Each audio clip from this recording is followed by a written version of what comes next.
good setup. Yeah. When we start doing podcasts. How's the sound quality? You guys sound great. So just to let you know, we're live. We're just kind of hanging out, chit-chatting for a little bit. Hey guys, thanks for calling in. I see everyone's here. Got Lucas from Charlottesville and Victoria from Portugal, Rosie from Seattle. Hey Rosie. Sarah from North Dakota, Vance from Cleveland, Tracy from Bismarck, Daniel from Croatia, and Lopez, is that Tony from DC? Hey guys. How are you doing? We're going to get started in just a little bit. If you can let everyone know, either copy and paste the URL or use the share button on the top right to let everyone know that we are going to get started. Please share out and let everyone know I'm going to start in just a couple of minutes. So I'm here just chit-chatting with Jesse and Hamish, and they're in their office at Standards Manual /Order. You do conduct both businesses out of one space, right? You don't have two buildings? Okay, just checking. That's right. I wonder if we can do a little, we can, oh, actually, I want to show you our office, but we're renovating, we're putting in some new lighting, and it's a mess in the front. So yeah, you can, if you Google us, you'll see some photos of our office. we have some photos that we're going to show what it looks like. Okay. You get the vibe. A lot of designy things everywhere and books everywhere. It's all white. So it is. Yeah. That's very cool. Well, thanks, guys. For those interested, these are all Vitso shelves from that designed by Dieter Rams. Oh, wow! So we have a big Vitso shelving unit, the 606 system, which we love. Yeah. Very cool. How's the weather over there? Pretty cold today? Yeah, it's about I think it's about 10 Celsius. Or 45 or something like that in Fahrenheit. Yeah. That's pretty chilly. Pretty nice. It's pretty nice. Yeah. I thought it was cold here in Los Angeles at 60. Hi, Ravi. How are you doing? It's good to see you. Thanks, guys, for joining us today. Again, if you'll let us know where you're calling in from, that would be great. Also, someone said earlier that they got the book. Was that Patrick? Hold on. Oh, no, Philip. Philip says that he got his NASA manual today. Awesome. Oh, sweet. Thanks for getting it. That's great. And I saw in the comments, Lucas Czar you wrote an article. Can you send us a link? Yeah, about the Kickstarter and drip logo. That'd be cool. Love to see it. Oh, got it. I see it. Yeah. We'll try not to get on a tangent about that, but it's very, very hot news right now. Oh, well, we would love to hear your point of view on that as well. All right, so we're going to get started. So again, let everyone know on Twitter, Facebook, all your followers and whatnot. My name is Rachel Elner. I am the host of Typography Dojo, also producer here at TypeEd, Los Angeles-based typography education program. Hey, Sean, how are you doing? You are watching from a Starbucks. Good to know. Excellent. I'm here with Hamish and Jesse. They're from Standards Manual and Order. And I'm really, really excited, actually, to talk to these guys. They've been in the news quite a bit, not only for all their reissues, but now they have a new book called the NYCTA Objects, and I'm really excited to see some of the work in there. And I'm really excited to see all the objects and get their point of view on what's happening. Hey, Zach, it's good to see you guys. All right, so we're going to get started. Jesse and Hamish are calling in. You guys are in New York. Can you tell us specifically where you are? Yeah, we're in specifically the borough of Brooklyn, and we're in a neighborhood called Greenpoint, which is in sort of the northern tip of Brooklyn, right by the water. So we're across the river from the East River from Manhattan. So some nice views around here. But yeah, Greenpoint's a quiet little Polish neighborhood, and some really interesting things happening in the neighborhood. There's a lot of artists working out of Greenpoint. And there's great history here, and sort of Polish heritage around here. But that's where we are. So if you know Brooklyn, you've probably been to Greenpoint. I think Girls was set here. Is that right? Yeah, definitely. Girls was shot here. Probably a lot of other things. And I mean, talking about Kickstarter, their headquarters is actually on our street, or a few blocks over. So a lot of bigger companies moving up here, and yeah, it's very cool. So as most people may know or don't know, we have a physical retail location. So we're open technically to the public for anyone to come in. If you're ever in Greenpoint, feel free to come visit us. We like meeting new people and talking about design Great, stuff. excellent. Well, hopefully we will meet some people and talk about some design stuff today, which is awesome. Excellent. All right. So would you like to get started? Might as well just kick it off. Yeah. We have a little visual presentation, so you're not just looking at our faces the entire time. Half of our faces. Yeah. So we'll open this up. And so we'll start going through. We have a few slides that we're going to go through and tell you a bit about ourselves and our projects. But if you have any questions, just jump in. Or if there's any interesting questions from people, I'm not sure how you do it, but I will definitely. Sure, I will interrupt you and ask them to you. Okay, cool. Are we good on the screen? Can you see? Yeah, it looks good. So guys, if you have any questions about the presentation or want to go much deeper, please use the Ask a Question button at the bottom. If you guys have any comments or you feel that you can't hear us or can't see us, again, let us know in the chat. We will be, it's good to know. Yeah. And just so you know, we can't see anything except our slideshow now. So yell out. Yep. Okay. All right, cool. Well, hi guys. Just so you can keep us apart, I am Jesse, the American accent, and Hamish is the Australian. So that's who will be talking. So like we've been talking about, we own two companies. We say we're co-founders of Standards Manual, which is an independent publishing company. We started that in 2014, and then we are partners at the Design Office of Order. Essentially, we use those words, co-founders and partners, interchangeably. For some reason, on the Design Office side, partners sounds more appropriate. But we just established Order in the beginning of this year in January, so it's a fairly new company, and it's almost coming to a 1-year anniversary, which is pretty crazy. But those are our two main roles right now. So we're just going to go through a really quick history on how Hamish and I met each other, how we started all these projects, and just give you a little background insight onto our careers up until this point. Both of us worked at Pentagram for about 6 years in the New York City office, which was located in the Flatiron district in Manhattan. They just recently moved. They sold the old building. So if anyone had a chance to go there, building. Yeah, it was really sad. It was awesome. It was an old bank. You can even kind of tell from this photo. It was a beautiful old building.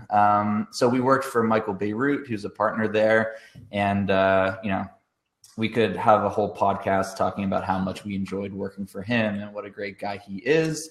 If any of you are not familiar with him, I highly encourage you to start looking up his work. He's great. It's spelled, it sounds like the city, but it's spelled Bierut.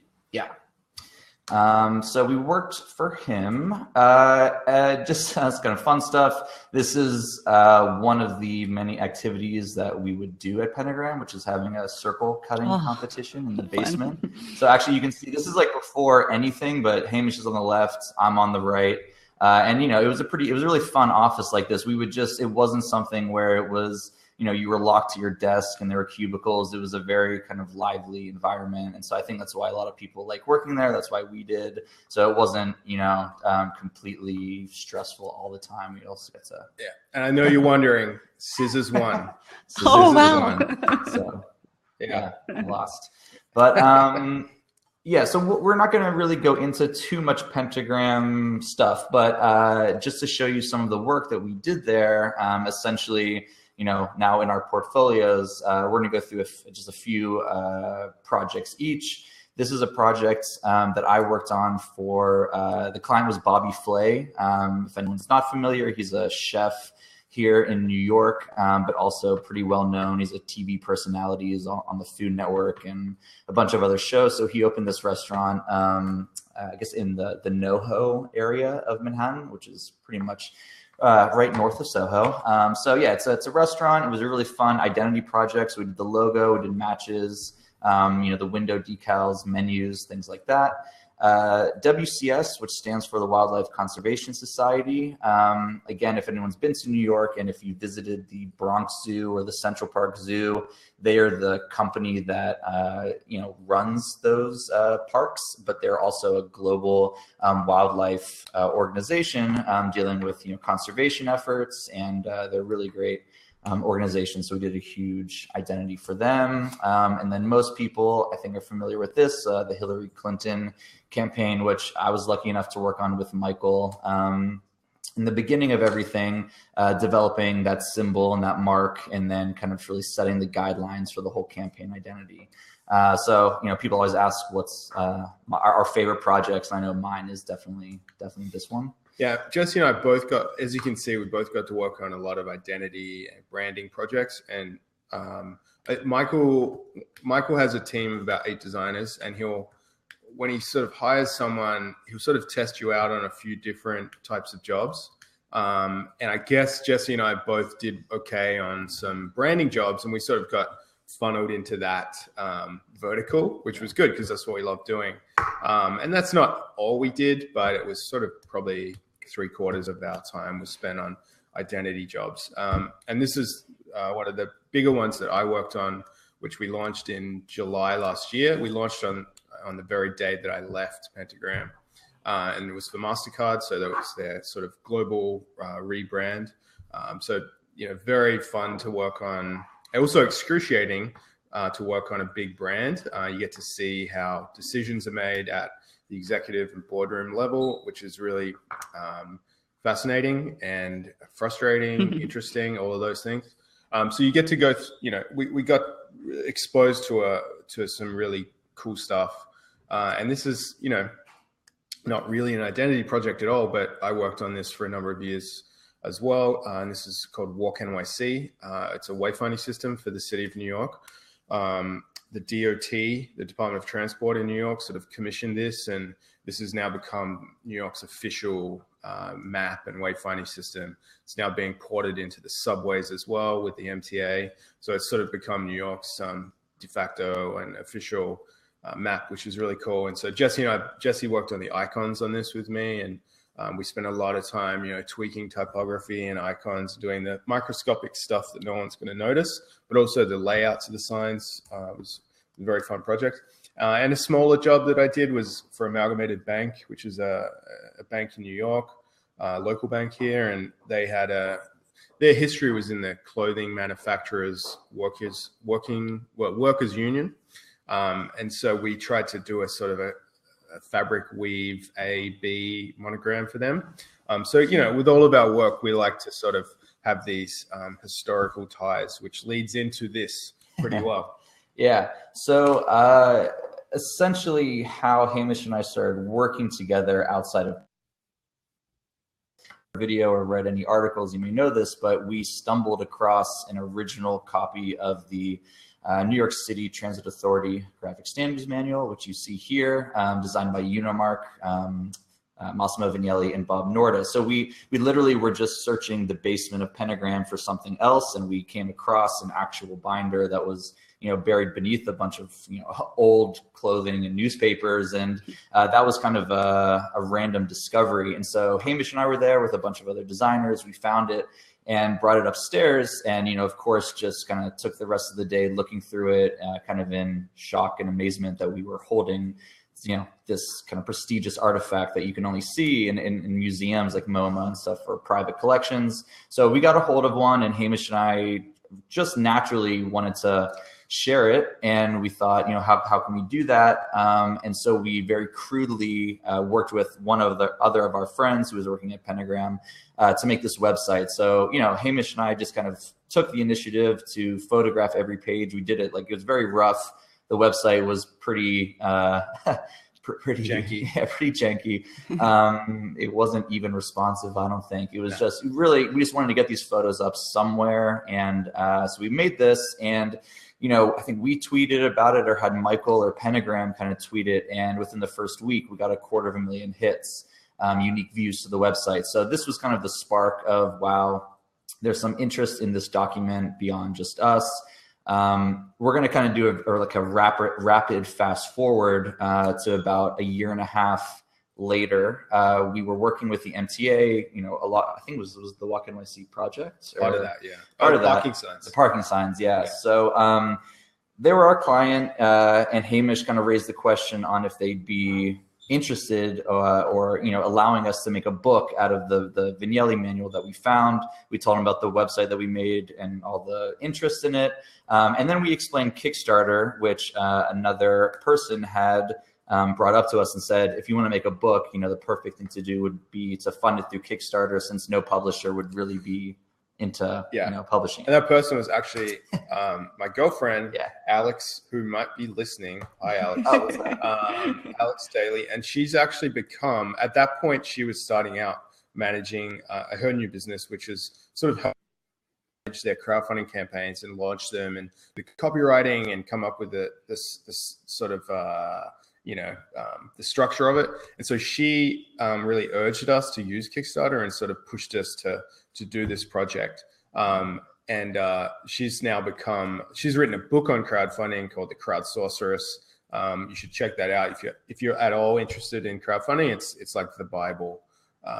So it's on Amazon, or buy at your local independent bookstore, actually. So yeah, Alex pushed us to do it. And we said, all right, let's talk to the MTA. And I said to the guys there, we have this original thing, and we think designers might be interested in it. We put up a website and people really liked it. And we said, could we, we want to reprint this book. Could we do it? And they were sort of like, they didn't really get it. They were like, yeah, like, okay, if you want, why? And we were like, well, we think it's interesting, and we think some people might be interested. So we thought we could probably, get to 1,000 books if we really tried. And then, and we had a month to do it. So we put it up, and to our shock, within the first 2 hours, we had passed 1,000 books of backers. And I think in the first day raised $250,000 from 2,500 people, and we were just shocked. We were floored. I remember feeling sick actually on the day, because we realized, oh my God, now we have to actually do this and make a giant book, because this book is 13.5 inches, which is, it's over 30 centimeters. It's a big book, and it's heavy. And so there was a lot of pressure from that point on to pull this off. So in 30 days, we ended up selling over 6,700 books. Wow. Which is quite a lot in publishing. If you know anything about publishing, that's considered a bestseller by some metrics, but of course not officially, because it was a Kickstarter. But fast forward again, when we spent the next few months after that frantically photoshopping, scanning. Each page too big to fit on the scanner. It had to be scanned twice and joined. We had to figure out how to separate the colors out so we could print the black as a solid. Luckily, I had a background in pre-press, working at a newspaper when I was 18. So I had a little bit of knowledge, but we figured out how to do it. We then separated all of the original spot colors. You can see those on the top left here. We printed those as Pantone colors, as they would have been in the original book, on glossy paper as they were in the original book. So we were really going for quality, and we'd priced all this out. And, we're designers. We love quality books. So we picked really good paper, expensive stuff, expensive Italian red cloth to get the color right. We had, screen printed cover. We had all this stuff that ended up being really, really expensive, but made this sort of beautiful object, we think. And so, we took the original size of the manual. We copied over the cover design onto our version, screen printed that. And then on the inside, each page, it might be a little hard to see, but if you look down the spine there in the middle, you can see the original punch hole. So that original book had single sheets that we took out and then placed on the page with a white border so that we could actually print that paper color and sort of retain the original sheet. We didn't want to blow out these pages and sort of make a copy or a facsimile. We wanted to sort of preserve this as an artifact, each page. So, each page then was reproduced. And in the beginning of the book, which isn't shown here, we had somebody write an essay for us. We had a foreword by Michael Bierut, who worked for Massimo Vignelli for many years. Massimo had passed away at the time of this book. Otherwise, of course, we would have loved to have had him involved. But yeah, each page sort of was just laid out like that at the original size. So that was our first project. And then we sort of, we did that, we delivered it, and then we didn't really expect to do anything else. And then a few months passed, and we had this idea about doing or finding a new project. I think somebody actually even tweeted, we'd been thinking about this, and then somebody tweeted at us and said, hey guys, why don't you do the NASA one? And that was when we said, okay, maybe we're ready to go again for round 2. Yeah. So this was kind of the beginning of an unintentional business. So since we did the first one, wasn't meant to be anything past that. And then we got a hold of Richard Daney, who was the designer of the NASA logo, kind of explained the first one that we did and how we wanted to do something very similar with his identity and his standards manual. And he basically responded very quickly saying, I've been waiting for your call and I'd love to do this. And let's do it. And so he just so happened to be in New York the next week. This is a photograph of the original manual still in the binder, and he hand delivered his copy. And then from that point, we won't go into detail about it again, but we essentially did the same process. We said, well, we did it once, let's kind of learn from our mistakes and learn what went well and all that kind of stuff. And we did another Kickstarter and said this time our goal was a little bit higher, but we ended up raising just under $1 million and selling just about 10,000 books. So it was higher than the Transit Authority. And at this point is when it started to become something a little bit different, where it was, it was kind of, we had a company, there was a website, that, I think we had a name, Standards Manual, just out of, because, what else would it be called? And so this is what you're seeing is the packaging that the book came in, because we always tried to do something a little bit, we love production, high production. And so we kind of made this space bag, kind of like space food for the book. Yeah. Yeah, the original didn't come in a bag like this. This is not original. This is us, but the original is just in a boring gray binder. Yeah. But the packaging has become very a very popular feature. So again, this one had a couple where you would print the back of the tab pages, but again, it was each page laid out, and then this one had a number of gatefolds. I think there was about 8 or 9 gatefolds that caused a lot of issues in production, which we won't get into, but we printed this stochastic. If you've seen it up close, the detail is extremely high. It's almost decipherable from the original. You can see the own patterns of the original printing because it's stochastic screen printing, which gives you really high detail. We scanned it at 1200 DPI and printed it at 1200 DPI. So it's really, really sharp. It's not just like a photocopy or anything. Yeah.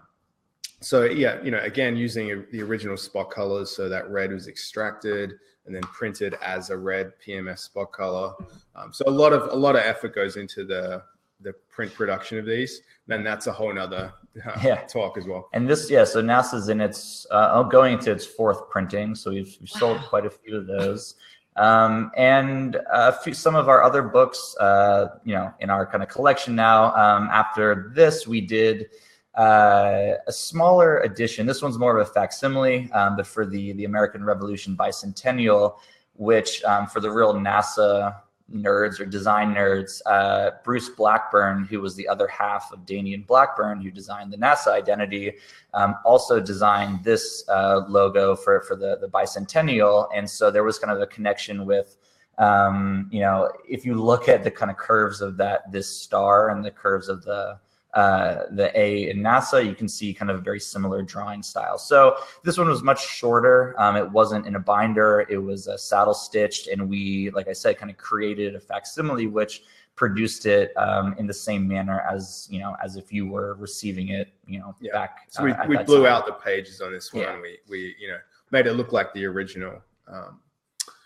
So that one happened in 2016, last year. And like, the black part of this obviously is not part of the original. So like NASA, we created this kind of embossed cover jacket that had an essay on the inside. So that was 2014 was the Transit Authority, 2015 was NASA. This was 2016. 16, yeah. And then this year, most recently, we did the EPA standards manual. It was designed by Steph Geisbuehler and Smyth and Geismar.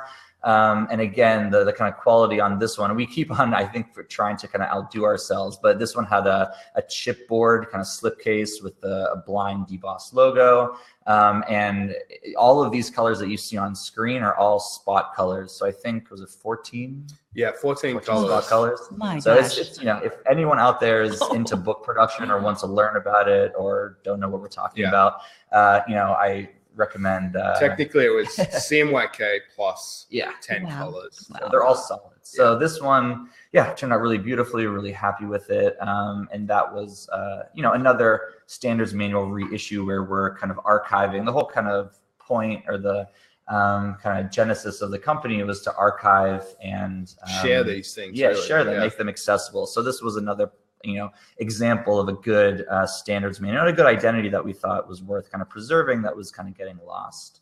So now, which is what bringing us to what we're supposed to be talking about today, is the Objects book, which is kind of a departure from our other titles, which are standards manual reissues, and this one is more of a curated collection of in this case objects and their photographs of objects that didn't exist in this format previously. So we're going to look at more photos of this later on, but we wanted to kind of just recap on the company. So we launched a new website last year, I believe, and we're kind of constantly improving it, where we sell all of our titles, and it has, you can see every page of the book on there for free. And then most recently, like we were just talking about, the store that we now opened up in Greenpoint, is a physical retail store where we sell only graphic design titles. And this is just a selection of some of them. This is what the front of the store looks like. So it's basically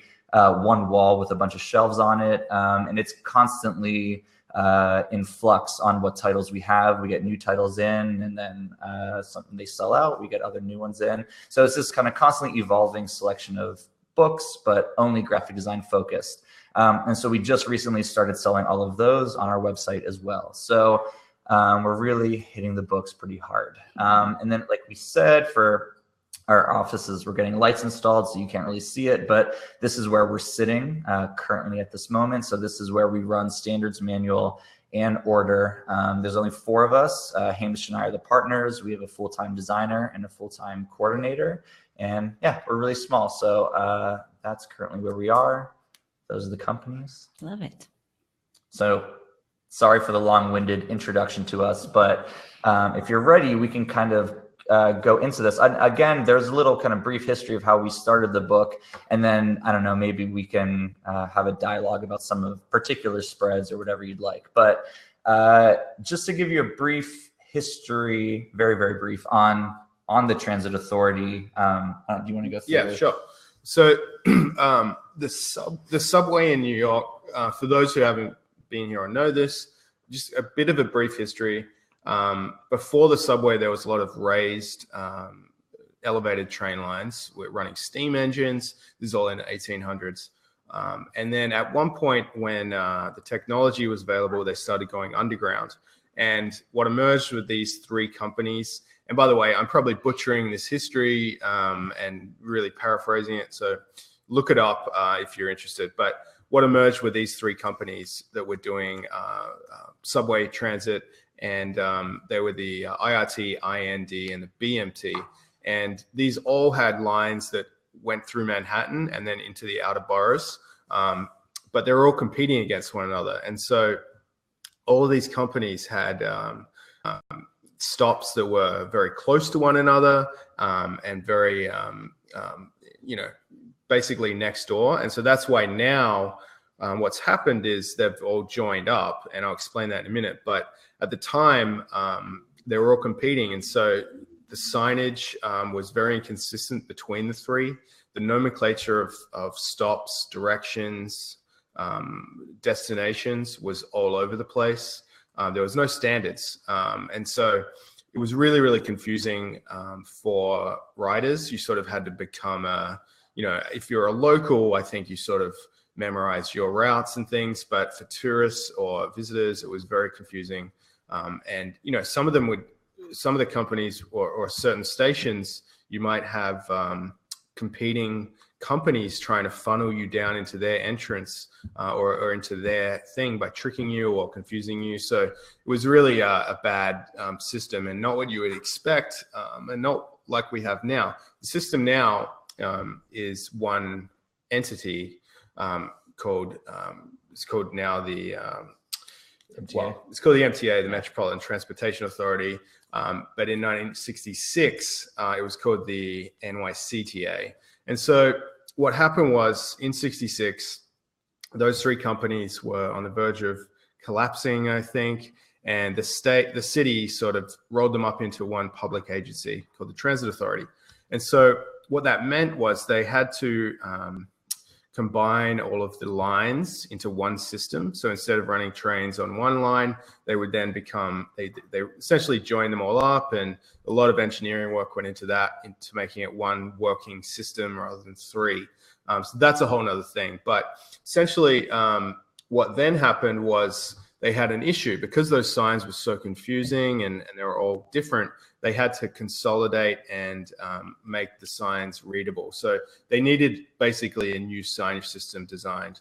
And so they called on a company called Unimark, which two of the partners were, guy on the left is Bob Norder, who was a real wayfinding and graphic design expert, and Massimo Vignelli on the right, who had done, you probably know what he's done, but, at the time, they were both famous identity and signage and wayfinding designers.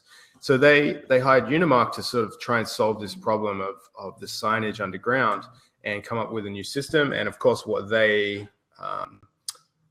delivered was the standards manual, the NYCTA standards manual that we've been talking about. So those guidelines were then rolled out, and that's essentially what you see now.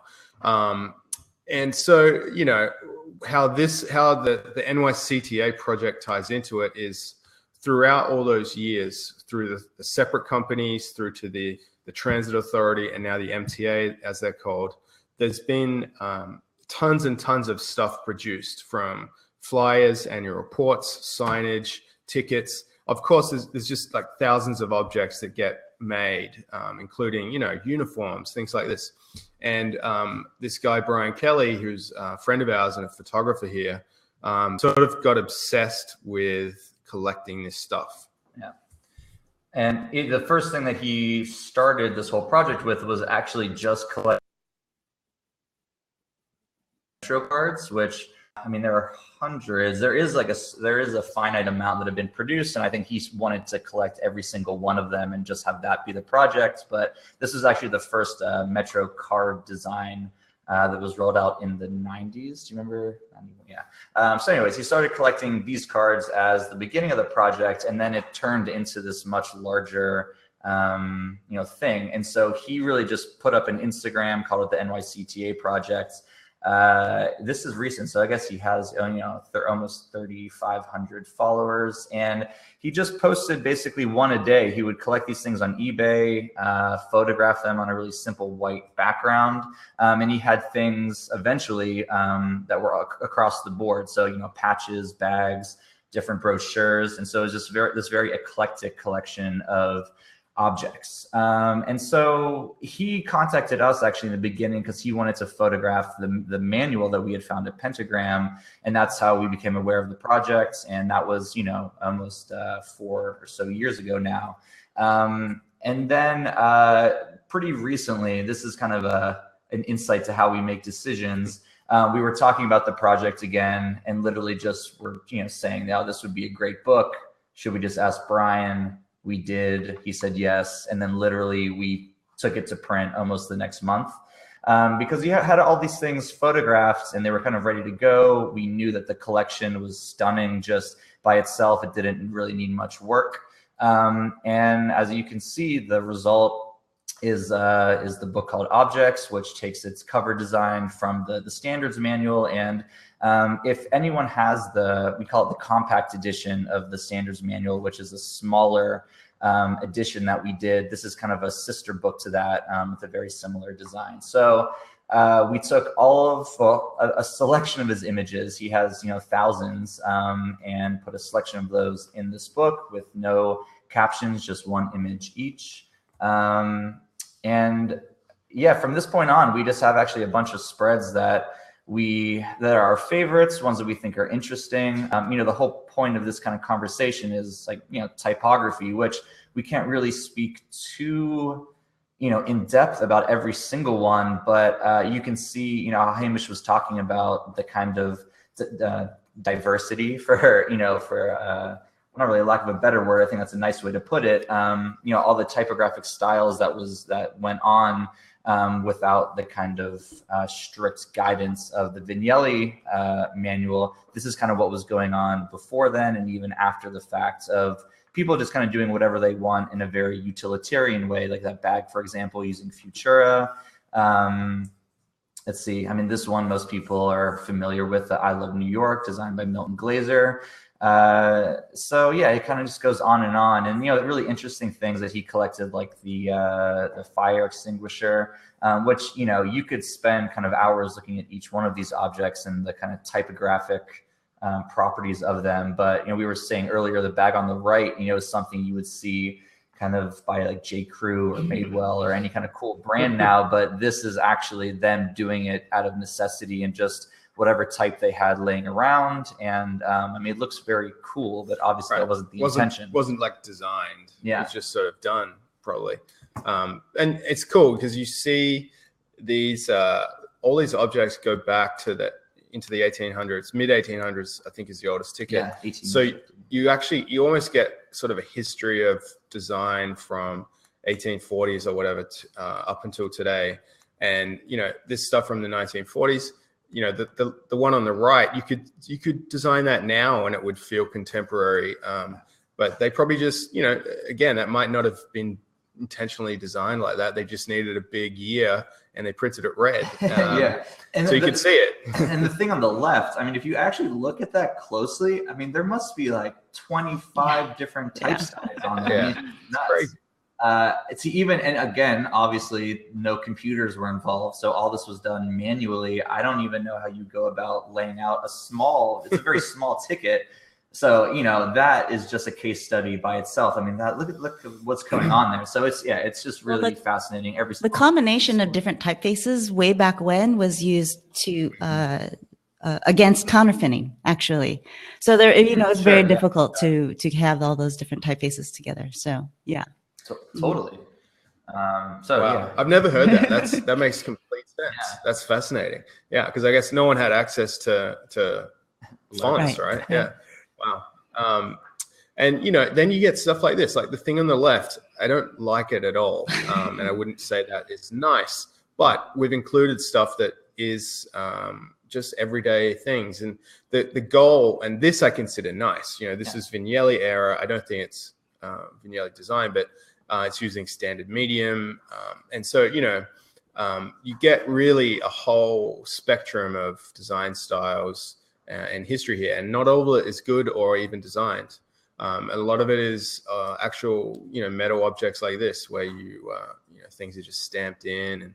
But we've blown up a lot of the objects, so you see on the left, you get a lot of the cool scratches and the metal detail. So we're sort of big into these objects as being artifacts, not just design examples. And then you get stuff like this, which is looking a little dated, maybe. Yeah, but kind of cool, right? Yeah.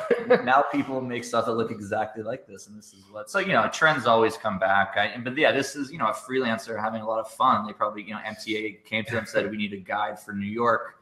What do you got? It's very and cool. This is what, the top right, where to go, how to get there. Yeah. Very cool. And then there's, you know, the thing on the left is really cool. We love this. that, yeah. Transit Magazine, I think it was. Yeah. Published a little thing they had for a while. And, you know, the contrast of very old school ticket from 54, 55 with the 2017 Supreme ticket, which was a big deal earlier this year. $1,000 to buy that card if you didn't get it out of the MTA. Wow.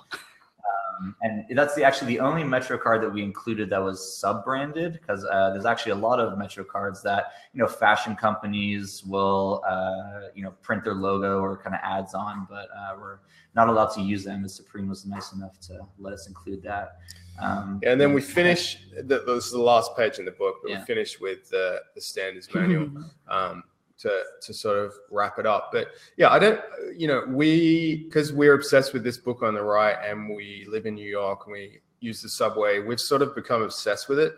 But I don't know if other people are as obsessed with it, but we like this stuff. And that for us, like Jesse said, if we like something, we'll do a book on it. And that's about as much as we think about it, to be honest. Yeah. So we hope other people have found some interest in this.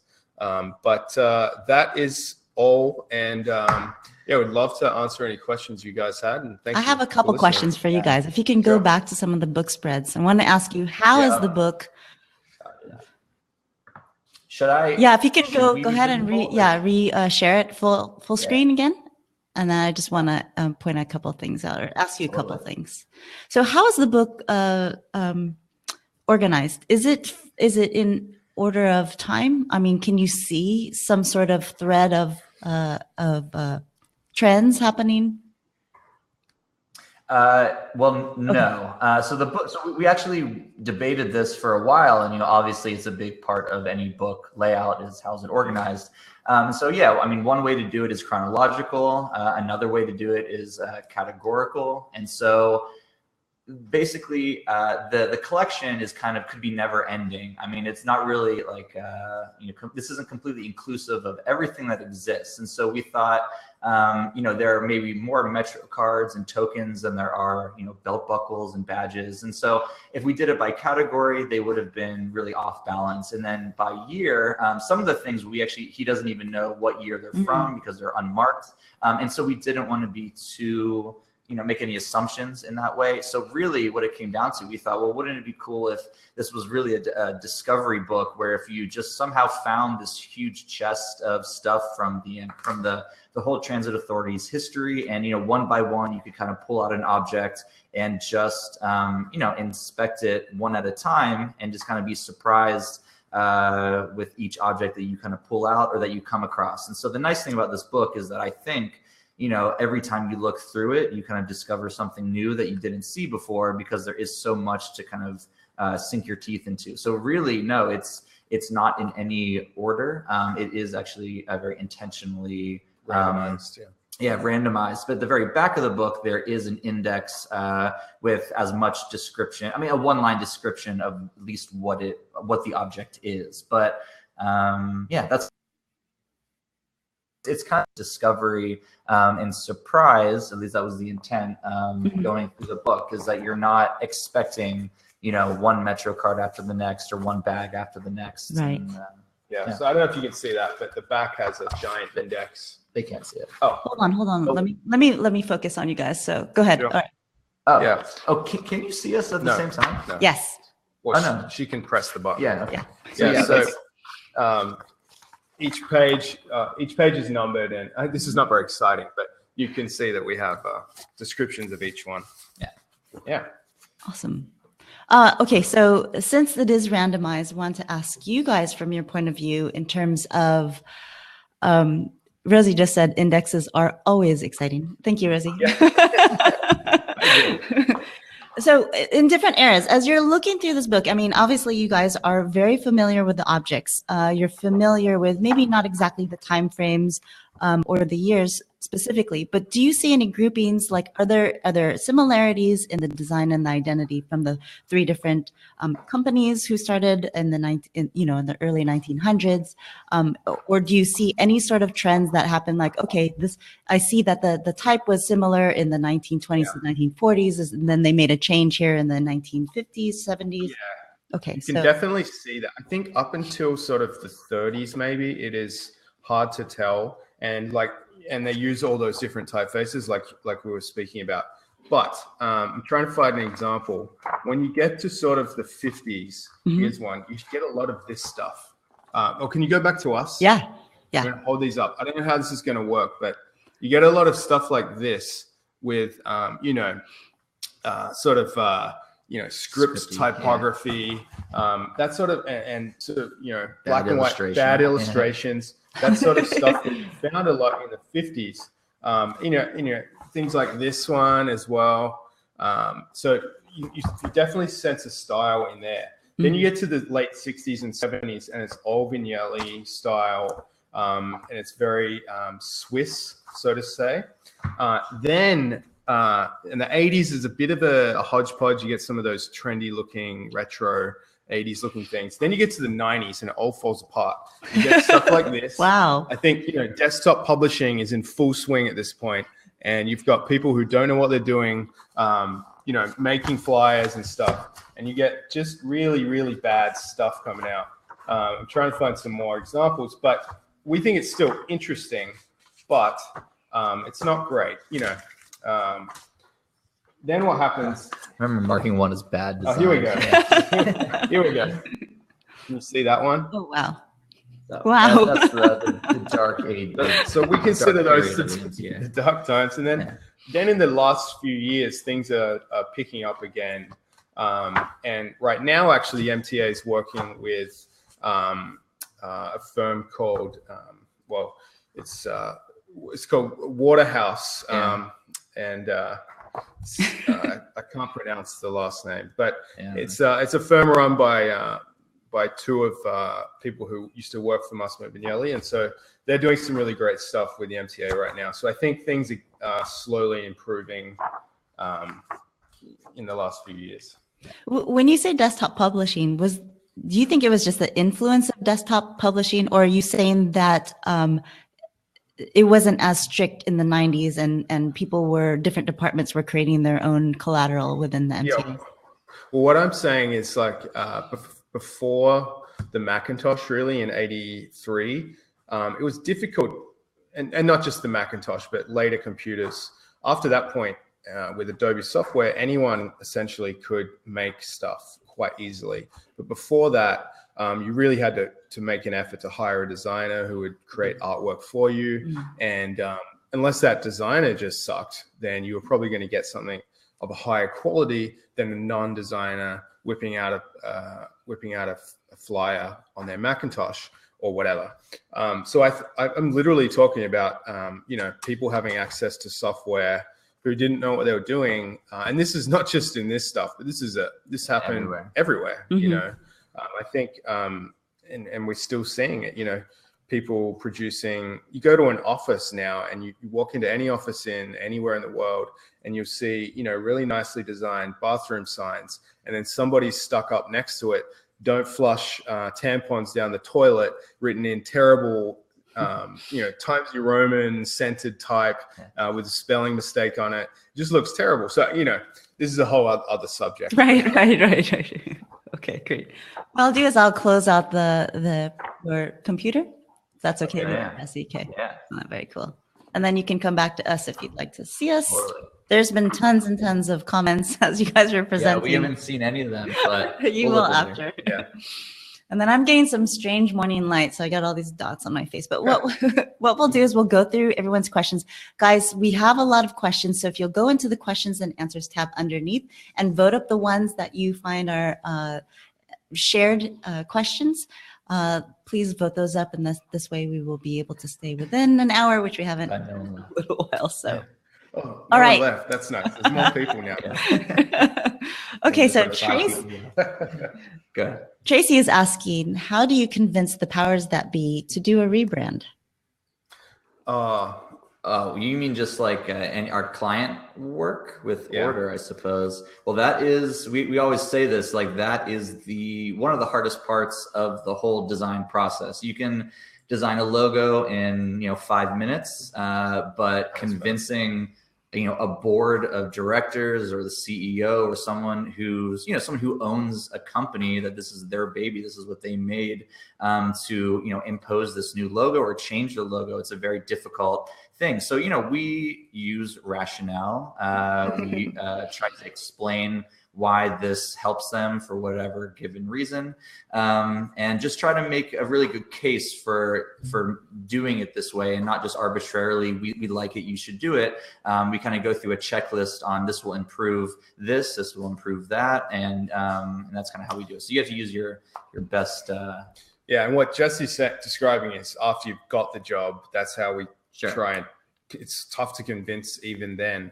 But to actually get a rebrand job, we're not going to companies and knocking on the door and saying, we think your logo sucks, let us help you.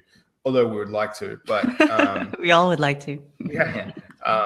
But that's just not how it works. Generally, the CEO has made a call to do a rebrand, or somebody in marketing perhaps, or the design department has seen the need, and they'll generally go out and look for designers, design firms.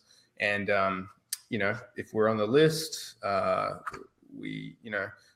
we're trying to get the job. So that's sort of, from that point of view, there's really no way for us to go out and get this work. Yeah. So it's just, a convincing arguments. You have to use, this is what we do. We use reason.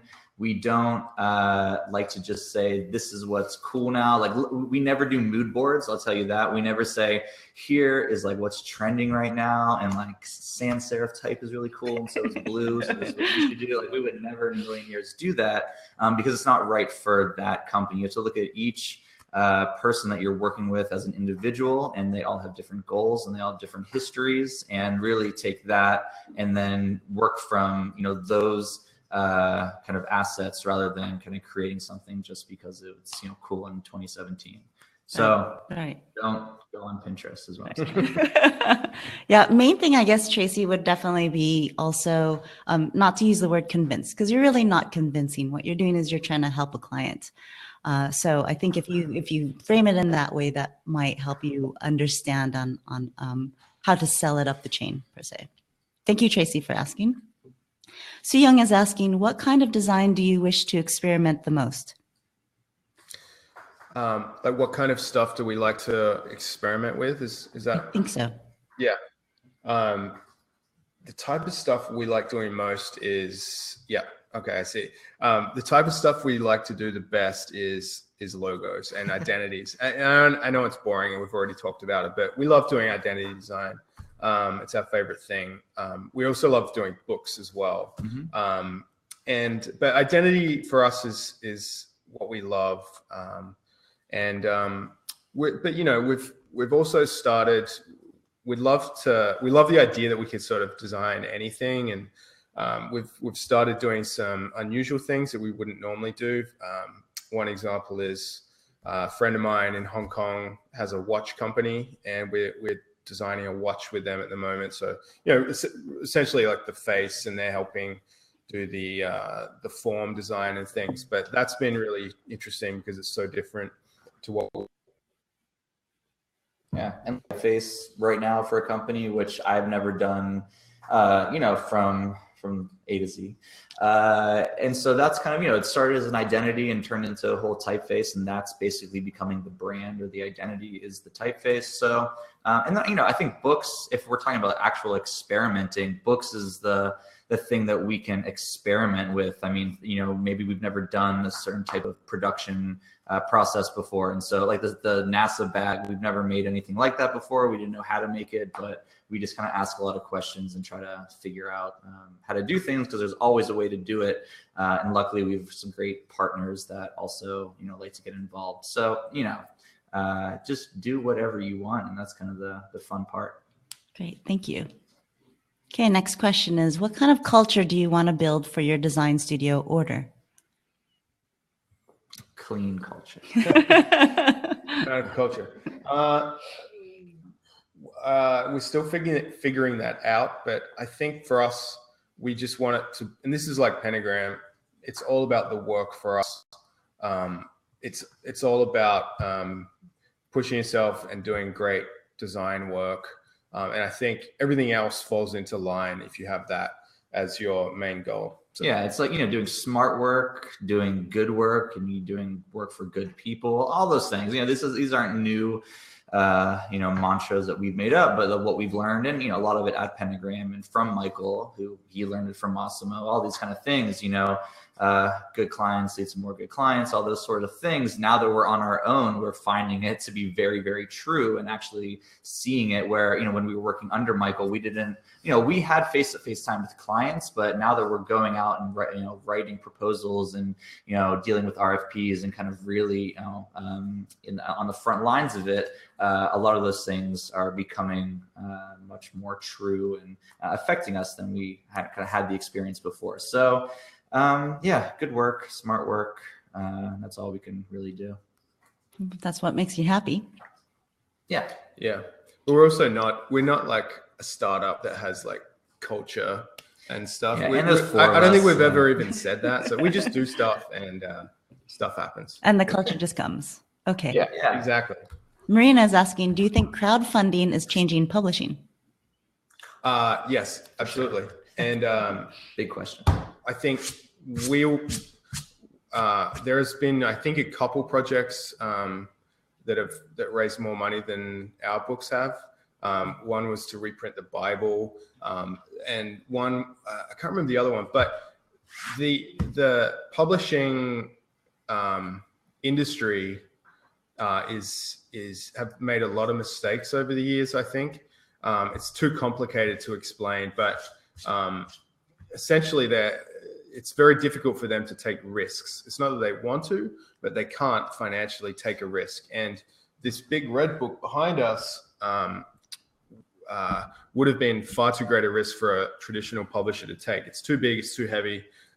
There's no proven market for that type of book. Nobody had ever reprinted a graphic standards manual before. So there was no precedent. It's kind of like the film industry, how they keep making sequels because they know they work, right. And they're too scared to put millions of dollars, rightly so, into a new type of film. So you end up with derivatives and sequels or remakes. So the publishing industry has become a bit like that. But what Kickstarter allows you to do is just do it yourself. And so we put it up there. We figured out what it's going to cost. We put that up as the goal. And if we didn't reach that, wouldn't have happened. We reached it, we printed the book ourselves, and totally cut out that publisher as a middleman. Now, of course, what you lose is distribution when you do it that way, because the publishers have all of the bookstores on their side, and they have the shipping facilities to get it out to these bookstores. So doing a Kickstarter doesn't allow you to do that, but it does allow you to take risks and do interesting books. And we've seen now similar projects to ours in graphic design, but there's tons and tons of books on Kickstarter, and I think it's a fantastic model for publishing. And if you check out, actually, Thames and Hudson has just launched their own crowdfunding platform. It's called Volume. I forget the name, but if you Google Volume crowdfunding, it'll come up. And they're specifically to fund books, and then you can fund it, and then Thames and Hudson can actually take over that distribution. So they've built that specifically for publishing as a sort of a new model. It's almost a hybrid model. But yeah, I think it's changed. It has the potential to go much further and change the industry more. Publishing industry is like a giant shark, though, and this is just a drop in the ocean, really. But it's a very interesting space for publishing. Yeah, and it's a lot like music. I'm always kind of comparing it to a record label or a band, kind of producing your own album, recording it yourself, releasing it yourself, selling it yourself without going to a big label. So that label is a publisher. And yeah, it just cuts out the risk and kind of the process on convincing a publisher to put out your book. Just go and do it yourself. And I think today you can. There are all the resources available to absolutely do it yourself. So we're big on just, if you have an idea, don't wait for someone else to come along and make it happen for you. You actually can do it. We sound like it's very motivational. Cheesy, I know, but you know, we've lived through it, and it is just very, very doable. Got nothing to lose. Just do it. True. Great. Yes. Someone just posted. Yeah, that. thanks, Rosie. Rosie. Thanks, Rosie. It's bowl.co. Yeah, Very cool. awesome.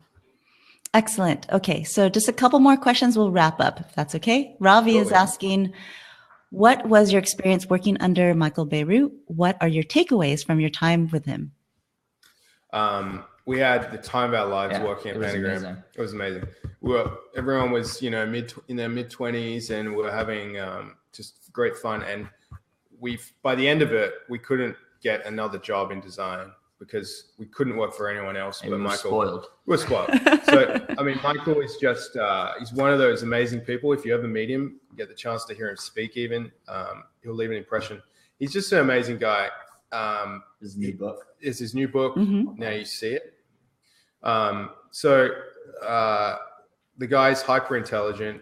He's like a walking encyclopedia, for starters, but he's also an amazing designer.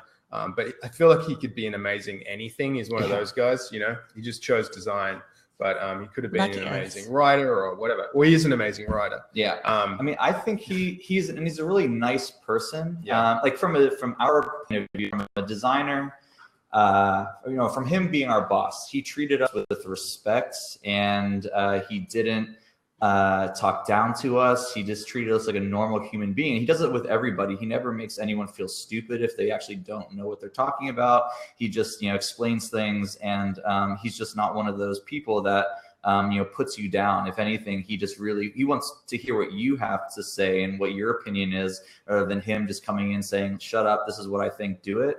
It's like just the opposite. And so he gave us a lot of responsibility and a lot of trust with really his clients. I mean, we were working for him, and we were representing him and representing Pentagram. So at a certain point, he kind of takes the backseat a little bit, and you get to handle your own clients directly. And for him to do that says a lot about him as a person and about, you know, him as a boss and all these different things. So just trust and you know, responsibility and that independence to allow you to become your own person and not just being kind of Michael Bierut replica. Yeah, and then from a design point of view, I think the biggest thing we both learned was that everything has to be done for a reason.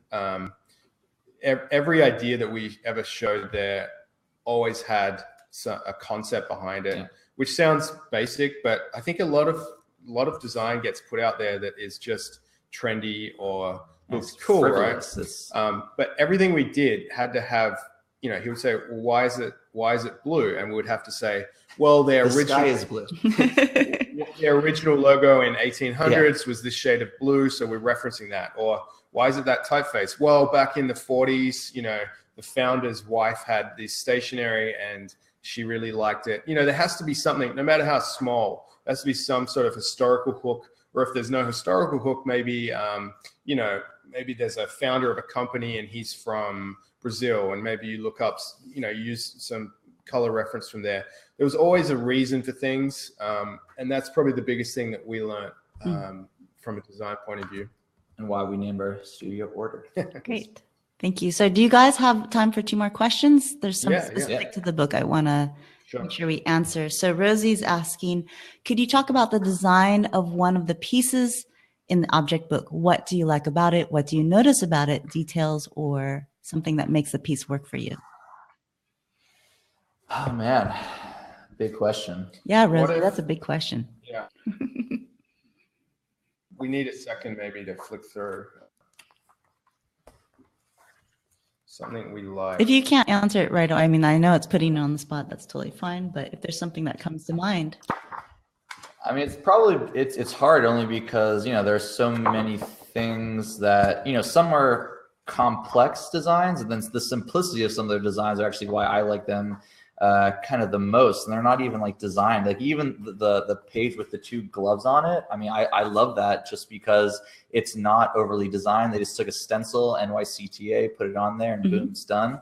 I mean, there's something appropriate about that for a pair of workman's gloves where it's not supposed to look branded or anything. And so I don't know, there's kind of a beauty in that. I would argue there's design in everything. There's function in everything.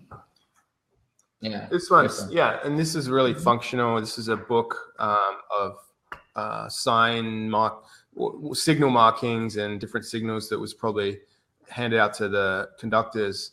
And, you know, there's a utility and that it's a functional document, but out of that function comes beauty and almost makes it like art, which it certainly wasn't intended to be when it was made. So I find things like that interesting. And even like we showed it earlier, but the Transit Authority magazine, the red cover with like the profile of the head, kind of detailing, I think, the different parts of the brain. But something like that is just interesting because it allowed kind of experimentation and personality and a little bit more excitement into a subway company. And so you're allowed to do these kind of more creative pieces within an organization, which you might think is only boring and it's just train lines and all that kind of stuff. But you can actually have a lot of fun within it. So I think that magazine doing those, they had, I think in the book there's at least 4 different covers. This is it right here. Mm-hmm.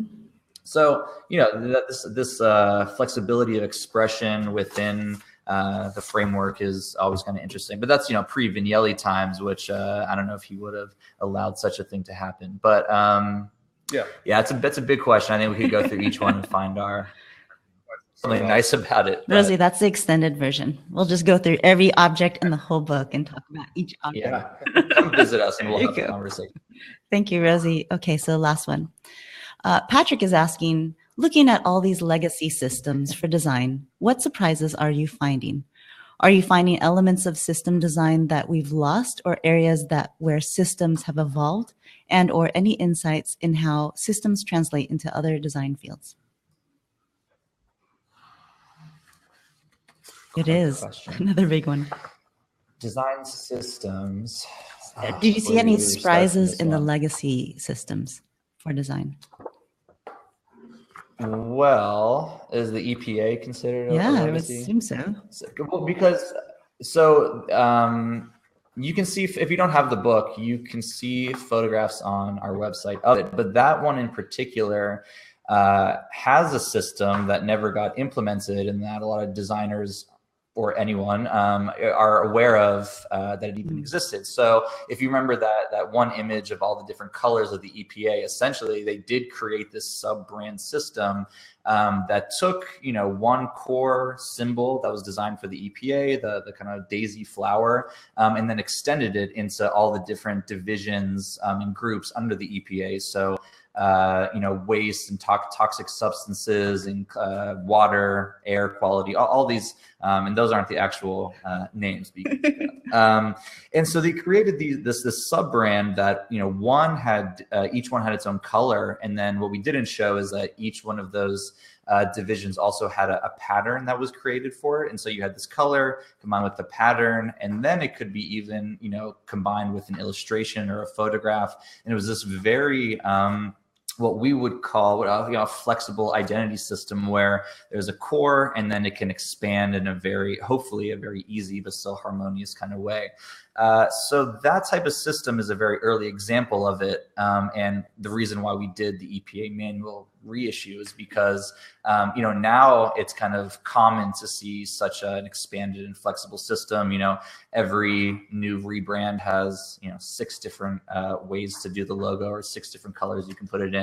But back then, when it was all done manually, it wasn't so easy. So that the EPA, brand system is something that I think is worth taking a look at and still recognizing as an early manifestation of That's great. Yeah, no, there are a lot of liquid design systems now, brand systems, where you can do a lot. But yeah, that is pretty surprising.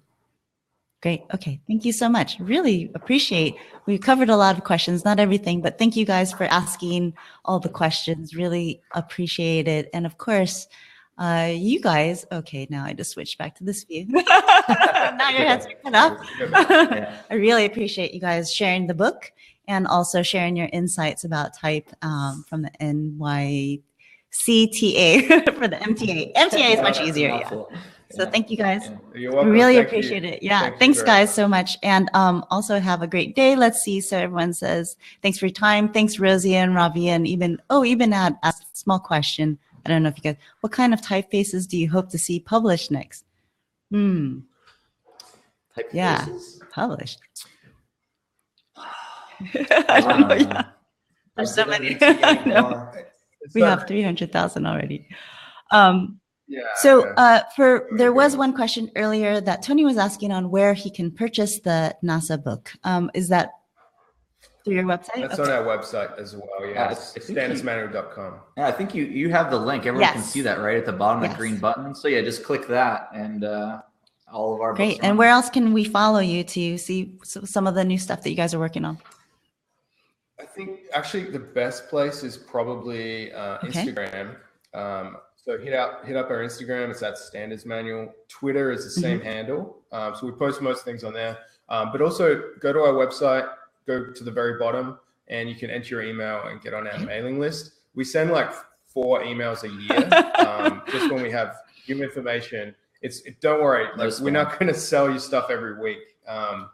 But that's probably when we do big releases, we send an email. So that's great. And then do we follow those accounts for what you're working on in order as well? That's different. We have our Twitter handle is just @order. And then our Instagram is order.design.nyc. Couldn't get a good handle. But if just Google that and you can see what we're doing on there. Eventually we'll have a mailing list. Order's brand new, so we don't really have a full website yet, just a holding page. So, but it's order.design is the URL, www.order. And how new is it? We founded the company in January. We spent a few months building out the space. We sort of opened up in May and really started working full steam ahead from May this year. So yeah, it's less than a year. What I'll do is send everyone just an update, and I'll give all these links so you can follow them on all their many. And I don't even know how you guys manage all these accounts, but that's nuts. So it's a headache, yeah. And then we have our own ones. Yeah, it's oh my gosh. Tweet deck is very helpful. Yes. So I will send these links to everyone so you guys can make sure that you follow them and see what they're up to. Thank you, Hamish. And Jesse, I really appreciate it, guys. Thanks so much for joining us. You're welcome. Yeah. Thanks for chatting. Thanks everyone for listening in. Bye, Hamish. Appreciate it. Bye, Jesse. Bye. Bye, guys. Bye.